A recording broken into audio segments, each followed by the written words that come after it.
নির্মাতা রায়হান রাফি পরিচালিত শাকিব খান অভিনীত নতুন সিনেমা তাণ্ডব আসন্ন কোরবানি ঈদে প্রেক্ষাগৃহে মুক্তির কথা রয়েছে সিনেমাটির। তবে তার আগেই নায়িকা ইস্যু নিয়ে ধোঁয়াশা তাণ্ডবের। কিছুদিনের ব্যবধানে আলোচিত সিনেমা তাণ্ডব থেকে বাদ পড়েছেন দুই নায়িকা, একজন সাবিলা নূর, অন্যজন নিদ্রাদে নেহা। এমন খবর সামাজিক যোগাযোগ মাধ্যমে ছড়িয়ে পড়ার পরই নায়িকা ইস্যু নিয়ে আলোচনায় সিনেমাটি।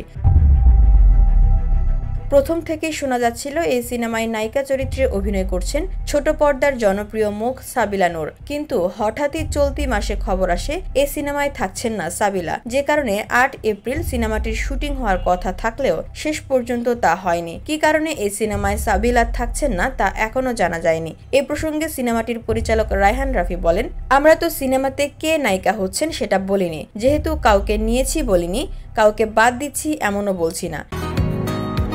বসুন্ধরা, উত্তরা, বনশ্রী, কুড়িল ও বাড্ডা সহ রাজধানীর বিভিন্ন স্থানে অভিজাত ও অত্যাধুনিক মানের ফ্ল্যাট কেনার এক নির্ভরযোগ্য প্রতিষ্ঠান প্লেজেন্ট প্রপার্টিজ লিমিটেড। তাই আপনার স্বপ্নের আবাসনের জন্য আজই যোগাযোগ করুন। Pleasant properties limited, where destiny matches eventually.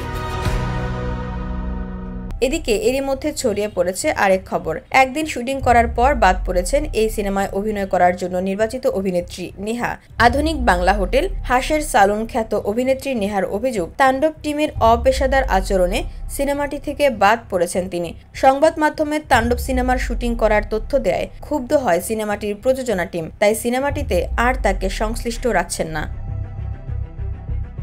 এ ঘটনার প্রতিবাদ জানিয়ে সম্প্রতি একটি ফেসবুক স্ট্যাটাসও দেন নেহা। ক্ষোভ প্রকাশ করে সংবাদ মাধ্যমে বলেন, সিনেমাতে কাজ করার জন্য ক্যান্সার রোগী বাবাকে নিয়ে মুম্বাই যাওয়ার তারিখ পেছাই। ঈদের পর চুক্তিপত্রে সই করার ছিল। সিনেমাটির তথ্য নিয়ে গোপনীয়তা রাখতে হবে, তাও আমাকে জানানো হয়নি। এমন আচরণ পুরোটাই অপেশাদার। VOD Bangla news desk.